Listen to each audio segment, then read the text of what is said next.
Conjunctions में सबसे पहले तो फटाफट सारे नाम बोलेंगे जो उस दिन हमने देखे थे उसके अकॉर्डिंग। फर्स्ट वाला क्या था, जल्दी बोलो।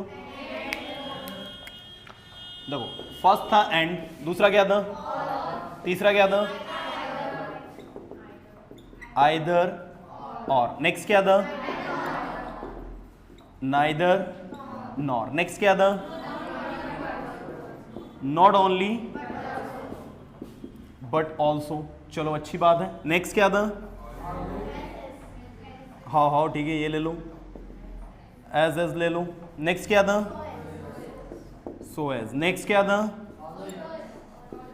हाउ ठीक है भाई, ये ले लो, ऑल दो येट। नेक्स्ट क्या था,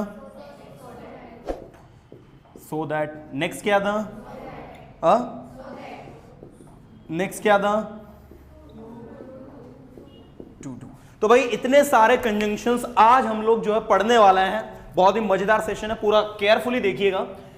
देखो एंड मतलब क्या होता है, और मैंने आपको बताया था, याद है, ये तीन चीजों को जोड़ता है। एक तो सब्जेक्ट को, वर्ब को और ऑब्जेक्ट को। किस किस को जोड़ता है बताओ, सब्जेक्ट को, वर्ब को और ऑब्जेक्ट को। अब अगर हम बात करते हैं सबसे पहले सब्जेक्ट को जोड़ने की, किसको जोड़ने की, तो मैं यहां पर दो सेंटेंस लिख रहा हूं, बहुत ही केयरफुली देखना आप लोग, है ना। Ram is learning English, right. Second क्या लिख रहा हूं मैं, श्याम इज लर्निंग इंग्लिश। सही है भाई। अब इन दोनों सेंटेंसेस में कॉमन देखिए क्या है, इज लर्निंग। सही है गलत है। अब आपसे कहा गया कि combine the sentence first and second by using and. And का उपयोग करके सेंटेंस ए और फर्स्ट को जोड़िए आप, फर्स्ट और सेकंड को। तो आपका आंसर जो बनेगा ना भाई, वो बनेगा Ram and Shyam are learning English. आ रही बात समझ में। तो ये यहां पर आपने क्या यूज किया, एंड। क्या यूज किया, और इससे किसको जोड़ा बताओ, राम और श्याम को, जो कि क्या थे, सब्जेक्ट। अरे क्या थे, अब हम जोड़ते हैं इसी से, ध्यान देना सारे के सारे स्टूडेंट। अब हम इससे जोड़ते हैं किसको पता है, इससे जोड़ते हैं हम लोग वर्ब को। ध्यान देना, मैंने कहा शी प्लेस क्रिकेट, और दूसरा मैंने बोला शी वॉचेस टीवी। एक लड़की है, दो काम करती है वो। कितने काम करती है, दो। आपसे कहा कि सेंटेंस ए और बी को जोड़िए, क्या जोड़ेंगे आप बताओ एंड से, she place cricket and watches TV. आएगा समझ में। ये रहा आपका एंड कंजंक्शन, ये रहा आपका एंड कंजंक्शन। यहां सब्जेक्ट से जुड़ा है, यहां क्या जुड़ा है, वर्ब से जुड़ा हुआ, वर्ब को जोड़ रहा है। तीसरा सेंटेंस आप देखना जिसमें किसको जोड़ेगा, ये ऑब्जेक्ट को। देखो she knows me, she knows you. वह मुझे जानती है, वह तुम्हें जानती है। कॉमन क्या है भाई, शी नोज। तो ये हट जाएगा, सिर्फ एक ही बार आप लिखोगे तो बोलो क्या बनोगे answer, she knows me and you, right. आप चाहे तो यू को यहां पहले लगा दें, क्योंकि सेकंड पर्सन पहले आता है, फिर फर्स्ट पर्सन आता है, इसलिए मी को यहां लिखें तो ये ज्यादा सही और अच्छा माना जाएगा। She knows you and me, वह तुम्हें और मुझे जानती है। आ रही क्या बात समझ में, अरे आ रही है, बात नहीं आ रही है। तो यहां पर हम लोगों ने किसको जोड़ा, देखो एंड से सब्जेक्ट को जोड़ा, वर्ब को जोड़ा और ऑब्जेक्ट को जोड़ा। गेटिंग। अब जोड़ेंगे हम और को। और मतलब क्या होता है, अरे और मतलब क्या होता है, अभी लिखना नहीं है, लिखना नहीं है, पहले समझेंगे फिर लिखेंगे अपन, है ना। अब आपको क्या करना है, जहां जहां एंड लगा है ना, वहां और लगाना है। सेम सेंटेंस है, मैं सेंटेंस नए नहीं ले रहा हूं, इन्हीं सेंटेंस पर एक्सपेरिमेंट करेंगे अपन। देखो इधर कैसे, मैंने कहा Ram is learning English, Shyam is learning English. अब राम और श्याम में से मान लो कोई एक इंग्लिश सीख रहा है, ठीक है, तो आप यहां पर एंड की जगह यूज करेंगे और। अब आप कहोगे राम और श्याम इज की आर, क्यों, क्योंकि कोई एक ही इंग्लिश सीख रहा। भाई एंड से दो लोग हो गए, जुड़ गए ना, वो राम एंड श्याम जुड़ गए, दो लोग हो गए।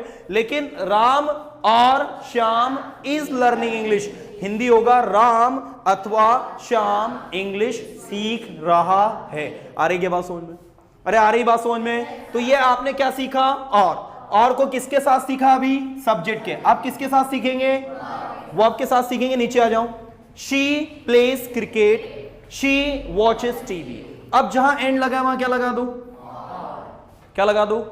देखो इधर, शी प्लेज क्रिकेट और वॉचेस टीवी। हिंदी क्या होगा? वह क्रिकेट खेलती है अथवा टीवी देखती है। मतलब दो ही काम है उसको, क्रिकेट खेलेगी या टीवी देखेगी। गेटिंग? ये किससे जोड़ा आपने इसको? किसको जोड़ा? अब किसको जोड़ेंगे? ऑब्जेक्ट को। देखो कैसे जोड़ेंगे, ध्यान देना। शी नोज मी, वह मुझे जानती है। शी नोज यू, वह आपको जानती है। अब दोनों सेंटेंस को जोड़ेंगे हम लोग ऑब्जेक्ट को, तो हम लिखेंगे शी नोज यू और मी, वह तुम्हें अथवा मुझे जानती है। अब मुझे बताओ, क्या आपको और समझ में आया? अरे आए क्या? अभी मैंने आपको एंड सिखाया और सिखाया। अगर आपको एंड और समझ में आ गए तो आपको आइदर और वैसे ही समझ में आ जाएगा। बोलो क्यों? क्योंकि आइदर और का मतलब होता है या तो या फिर, और ये भी जो है सब्जेक्ट वर्ब और ऑब्जेक्ट के साथ जुड़ता है। देखना चाहते हो? देखना चाहते हो? देखो इधर, मैंने कहा Ram is learning English, Ram English सीख रहे हैं। Shyam is learning English, Shyam English सीख रहा है। तो अब आपको बोलना है या तो राम या फिर श्याम इंग्लिश सीख रहा है। तो पहले किसके साथ? देखो क्या करना है आपको, यहां पर आगे लिख देना आइदर। क्या लिख देना है? It is also pronounced either. Either भी प्रोनाउंस करते हैं इसको हम, लेकिन हम लोग आइदर करेंगे, है ना। आइदर इधर दोनों एग्जिस्ट करता है, that is why. Either Ram और Shyam is learning English. Come on, बोलो एक बार सभी। आइदर राम और Shyam is learning English. Getting? या तो रवि या फिर किशन खाना खा रहे हैं। अब आपको इंग्लिश में करना है। आइदर रवि और किशन इज ईटिंग फूड। तो ये किसके साथ लगा है बताओ? आइदर यहां पर सब्जेक्ट के साथ में। किसके साथ में? किसके साथ में? अब हम देखते हैं इसको वर्ब के साथ में। देखें, चलो वर्ब के साथ देखो। She plays cricket, she watches TV. अब एक लड़की है जिसको आपको ये बताना है कि वो या तो क्रिकेट खेलती है या फिर टीवी देखती है। तो आप क्या कहोगे इंग्लिश में? शी, ये प्लेस के आगे आइदर लगेगा। शी आइदर प्लेज क्रिकेट और वॉचेस टीवी। आएगा समझ में? वह या तो खाना खाती है या फिर आराम करती है। क्या बोलोगे इंग्लिश में? शी आइदर ईट्स फूड और टेक्स रेस्ट। वह या तो स्कूल जाता है या फिर हॉकी खेलता है। क्या बोलोगे? ही आइदर गोज टू स्कूल और प्लेज हॉकी। Getting everyone? अरे क्लिक हो रहा है? अरे क्लिक हो रहा है? अगर आइदर और समझ में आ गया तो नाइदर और वैसे आ जाएगा। बोलो क्यों? क्योंकि इसका मतलब है ना तो ना ही। बोलो कैसे? अब आपने जहां आइदर लगाया था उसके आगे एन लिख देना। क्या हो जाएगा? नाइदर। जहां आपने आइदर लिखा था वहां क्या लिख देना? आ रही क्या बात समझ में? नहीं आ रही? देखो इसके साथ आइदर लगाते हैं। शी नोज मी, वह मुझे जानती है। शी नोज यू, वह तुम्हें जानती है। अब मैंने कहा वह या तो तुम्हें जानती है या फिर मुझे जानती है। क्या बोलोगे इंग्लिश में? शी नोज आइदर यू और मी। क्या बोलोगे? बोलो शी नोज आइदर यू और मी। और अगर मैंने बोला वह ना तो तुम्हें जानती है ना ही, क्या बोलोगे? She knows neither me nor you. ये देखो इस तरीके, she knows neither you nor me. तो और के आगे भी एन लगा दोगे और यहां पर आइदर के आगे भी क्या लगा दोगे? एन। तो ये हो जाएगा नाइदर, ये हो जाएगा नॉर। अब मुझे बताओ क्या आपको समझ में आया? अरे आया क्या? क्लिक हुआ क्या? ऐसे ही नॉट ओनली बट ऑल्सो को भी सब्जेक्ट के साथ में, वर्ब के साथ में और ऑब्जेक्ट के साथ में लगाना है। तैयार है लगाने के लिए? पक्का? करे शुरू। देखो सबसे पहले यहीं पर आपको क्या लगता है, ये जो सेंटेंस मैंने लिख दी है यहां पर, पता है ये सारे के सारे सेंटेंस पर ये पांचों कंजंक्शन एंड और आइदर और neither not only but also, ये सब कुछ आप इंप्लीमेंट कर सकते हो। आ रही है बात समझ में? अरे आ रही है बात? नहीं आ रही है? तो not only but also subject verb और ऑब्जेक्ट। मैंने कहा Ram is learning English, Shyam is learning English. तो अब आपको बोलना है राम ही नहीं श्याम भी इंग्लिश सीख रहा है। तो ही नहीं भी, ठीक है? तो मैंने कहा राम ही नहीं श्याम भी इंग्लिश सीख रहा है, तो नोट ओनली, जहां आइदर लगा वहां क्या लगाओगे? Not only Ram but also Shyam is एक ही की बात हो रही है, इसलिए not only Ram but also Shyam is learning English. Are you getting? ये सब्जेक्ट के साथ लगा, किसके साथ? अब लगाते हैं हम इसको किसके साथ? वर्ब के साथ। आओ वर्ब के साथ नीचे वाले सेंटेंस में, she plays cricket, she watches TV. अब क्या बोलोगे? बोलो, she not only pledge cricket, वो क्रिकेट ही नहीं खेलती but also watches TV, TV भी देखती है। वो अच्छा डांस ही नहीं करती, अच्छा गाती भी है। She not only dances well but also sings well. Getting? वो अच्छा लिखती नहीं, अच्छा बोलती भी है। She not only writes well but also speaks well. और ऐसे ही आप इसको ऑब्जेक्ट के साथ यूज करना चाहें कि वह एक अच्छी लेखक ही नहीं, एक अच्छी कवि भी है।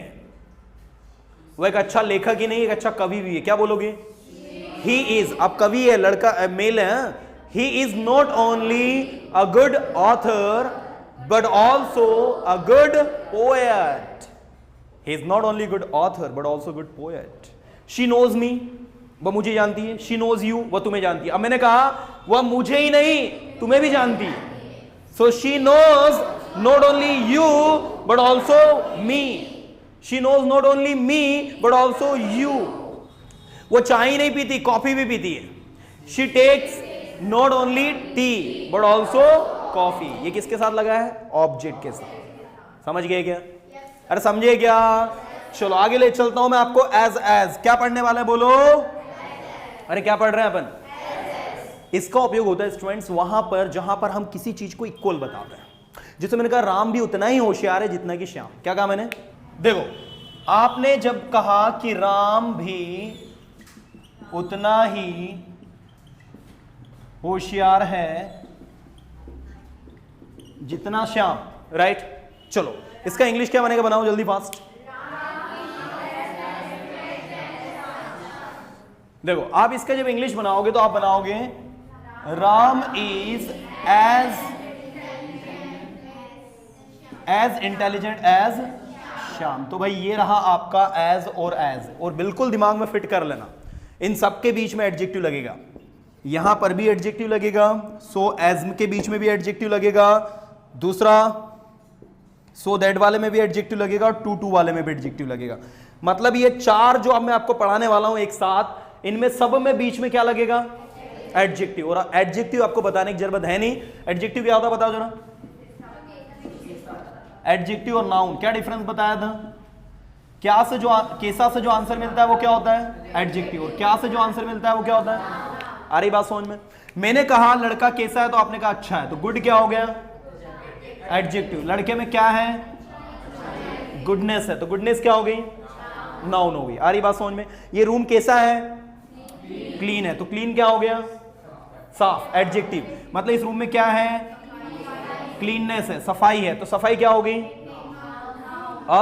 नाउन हो गई। Very good. ऐसे ही मैंने कहा मान लो कि कोई लड़का बेकार है, बेड है ना, तो बेड क्या हो गया? एडजेक्टिव। मतलब उसमें क्या है बताओ? अरे क्या है? बेडनेस, तो बेडनेस क्या हो गई? आ रही बात समझ में? और ऐसे ही मैंने कहा कोई चीज कॉस्टली है, तो कॉस्टली मतलब क्या होता है? महंगा। मतलब उसमें क्या है? कॉस्ट है, कीमत है। ठीक है, तो कॉस्ट आपका क्या हो गई? और कॉस्टली क्या हो गई? एडजेक्टिव। गेटिंग? अब इन्हीं एडजेक्टिव को यूज करके आपको एज को पढ़ना है। तो हमने पहला सेंटेंस बनाया है Ram is as intelligent as Shyam. ऐसे ही मैंने कहा रवि भी उतना ही अच्छा है जितना कि सोहन है। रवि भी उतना ही अच्छा है जितना कि सोहन। क्या बोलोगे? Ravi is as intelligent as Sohan. आ रही है बात समझ में? क्या बोलोगे? बोलो, Ravi is as intelligent as Sohan. Getting? अरे आ रही बात समझ में? चलो भाई, अच्छी बात है। Very good, very good. अब मैंने कहा ये रूम भी उतना ही साफ है जितना कि वो रूम है। ये रूम भी उतना ही क्लीन है जितना कि वो रूम है। क्या बोलोगे? This room is as clean as that room. मेरी बाइक भी उतनी ही महंगी है जितनी कि तुम्हारी बाइक है। My bike is as costly as your bike। ठीक है, ये बॉटल उतनी ही महंगी है जितनी की आपकी बॉटल है। क्या बनेगा बोलो? This bottle is as costly as your bottle. और अगर मैं इसको नेगेटिव कर दूं कि ये बॉटल उतनी महंगी नहीं है जितनी की आपकी बॉटल है, तो क्या बोलेंगे हम? ये 100 में आएगा। आपको आप कहना होगा this bottle is not so costly as, so not costly as, क्या बोलोगे? Your bottle. आ रही क्या बात समझ में? नहीं आ रही। मतलब आपको नेगेटिव में क्या लगाना है? So as. क्या लगाना है? और अफर्मेटिव में क्या लगाना है? समझे क्या? पढ़ क्या रहे पहले तो बताओ। कंजंक्शन में कितने कंजंक्शंस देखे अभी हमने? एंड को किस किस के साथ यूज किया हमने? सब्जेक्ट के साथ, वर्ब के साथ, ऑब्जेक्ट के साथ। ऐसे ही और को भी किसके साथ यूज किया? 3 के साथ, सब्जेक्ट के, वर्ब के, ऑब्जेक्ट। ऐसे आइदर और को भी किसके साथ यूज किया? आइदर और का मतलब क्या होता है? या तो या फिर। जैसे मान लो किसी ने दरवाजा नॉक किया, मैंने कहा या तो राम ने दरवाजा नॉक किया या फिर श्याम ने किया। क्या बोलेंगे अपन? आइदर राम और Shyam knocked at the door, knocked at the। और आपने कहा ना तो राम ने दरवाजा खटखटाया ना ही श्याम ने। क्या बनेगा? neither Ram nor Shyam knocked at the door। अरे सीखे क्या? अरे समझे क्या? अरे बोलोगे क्या? चलो अब मुझे बताओ। ऐसे ही नॉट ओनली बट ऑल्सो का यूज होता है किस किस के साथ? सब्जेक्ट के साथ, फिर वर्ब के साथ, फिर ऑब्जेक्ट के साथ। सीखे क्या? चलो आगे ले चलता हूं। As adjective, so as adjective, ये लगता है अफर्मेटिव सेंटेंस में, ये लगता है नेगेटिव में। सीख गए क्या? चलो नेक्स्ट है ऑल्दो। ऑल्दो मतलब क्या होता है? वेरी गुड, यद्यपि। क्या होता है? यद्यपि, हालांकि। इसका एक और भाई होता है दो। क्या होता है? THOUGH, है ना? तो दो भी पढ़ लेना आप लोग। दो ऑल्दो दोनों का मतलब होता है यद्यपि। अभी एक कॉन्ट्रेरी सेंटेंस जो होता है ना, कॉन्ट्रेरी सेंटेंस ऐसे सेंटेंस जिनमें विरोधाभास हो, उसके लिए इसका यूज करते हैं हम लोग। यद्यपि वह मेरा दोस्त है लेकिन उसने कभी मेरी मदद ही नहीं की आज तक। क्या बोलोगे? Although he is my friend, yet, point to be noted, with although and though we have to use yet. What we have to use? Yet. Are you getting? दो although के साथ क्या यूज करेंगे हम लोग? yet यूज करेंगे। विशेष ध्यान आप लोगों को देना, समझना है इस चीज को अच्छे से। या मैंने कहा कि भाई यद्यपि वो मेरा दोस्त है लेकिन वो मेरी मदद नहीं करता है। Although he is my friend, yet he doesn't help me, और उसने मेरी कभी मदद ही नहीं की। Yet he has never helped me. He has never helped me present perfect में बनेगा। समझ में आ रहा नहीं आ रहा है? यद्यपि वो खंडवा से है लेकिन उसको खंडवा के बारे में कुछ पता ही नहीं है। Although he is from Khandwa, yet he doesn't know anything about Khandwa. How easy it is, you can see. कितना आसान है कि नहीं? चलो नेक्स्ट ले चलता हूं मैं। So does that। अभी ये कैसे यूज होता है? तो ये यूज सीखने के लिए आपको थोड़ा सा यहां पर ध्यान देना होगा। दो सेंटेंस में लिखता हूं, ही इज वेरी सेंसिबल। क्या लिखा मैंने? He is very sensible. और दूसरा मैंने लिखा ही कैन अंडरस्टैंड एवरीथिंग। ठीक है, अब देखो भाई, he is very sensible. Sensible का मतलब क्या होता है? The one who uses sense. वो जो अपने सेंसेस को यूज करता है उसको कहता है सेंसिबल, है ना? वो बहुत ही ज्यादा सेंसिबल है। सेंसिबल है मतलब जो अपने सेंस को यूज कर, समझदार, इसको हिंदी में कहते हैं हम लोग, है ना? ही कैन अंडरस्टैंड एवरीथिंग, वो सब कुछ समझ सकता है। तो यहां पर अगर आपसे कहा गया कि कंबाइन करो सेंटेंस ए और बी को, फर्स्ट और सेकंड को, किसका यूज करके? सो दैट का। तो आपको क्या लिखना होगा? देखो इधर, ही इज सो सेंसिबल दैट। ये आपने दैट लिख दिया यहां पर। ही इज सो सेंसिबल दैट। अगला आगे आपको बोलना, मुझे नहीं बोलना। बोलो क्या आएगा? He is so sensible that he can, बोलो, understand everything. Now you can see student, ये हम लोगों ने क्या यूज किया है यहां पर? So that. ये रहा आपका सो, ये रहा आपका एडजेक्टिव, और ये रहा आपका दैट। और यही तो लिखा है फॉर्मूला, देखो, सो एडजेक्टिव दैट, जिसका मतलब होता है इतना की। क्या मतलब होता है? इतना की, कर सकता है, लिख सकता है। मैंने कहा ये पेन इतना सस्ता है कि इसको कोई भी खरीद सकता है. This pen is so cheap that anybody can buy it. ये क्वेश्चन इतना सरल है कि इसको कोई भी सॉल्व कर सकता है. This question is so easy that anybody can answer it, anybody can solve it. Are you getting? Are you getting? ये बॉटल इतनी अच्छी है कि इसको हर कोई खरीदना चाहता है. This bottle is so good that हर कोई, मतलब anybody wants to buy it, anybody wants to buy it. इसे हर कोई खरीदना चाहता है, या ओरिजिन से everybody wants to buy it, इसको हर कोई खरीदना चाहता है. आ रही है बात समझ में? चलो नेक्स्ट में आपको लेकर चल रहा हूं भाई सो दैट, जो कि दोनों साथ में. देखो यहां सो एडजेक्टिव बीच में और दैट, और यहां पर ये दोनों क्या है? इसका मतलब क्या होता है बोलो? अरे क्या होता है? ताकि. अब मैंने कहा हम पढ़ाई करते हैं ताकि हम पास हो जाए. बोलो,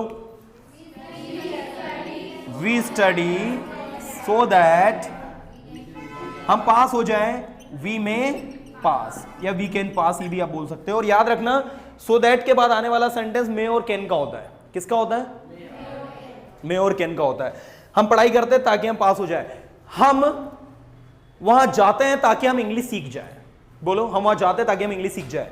we go there so that we may learn English. क्या बोलोगे? बोलो, we go there so that we may learn English. आ रही है बात समझ में? आ रही है बात समझ में? पक्का पक्का लॉक कर दे. चलो सो दैट के बाद नेक्स्ट आपका क्या है भाई? Too too. अब ये टू टू जो होता है ना स्टूडेंट, ये नेगेटिव मीनिंग को देने के लिए होता है. किसके लिए होता है?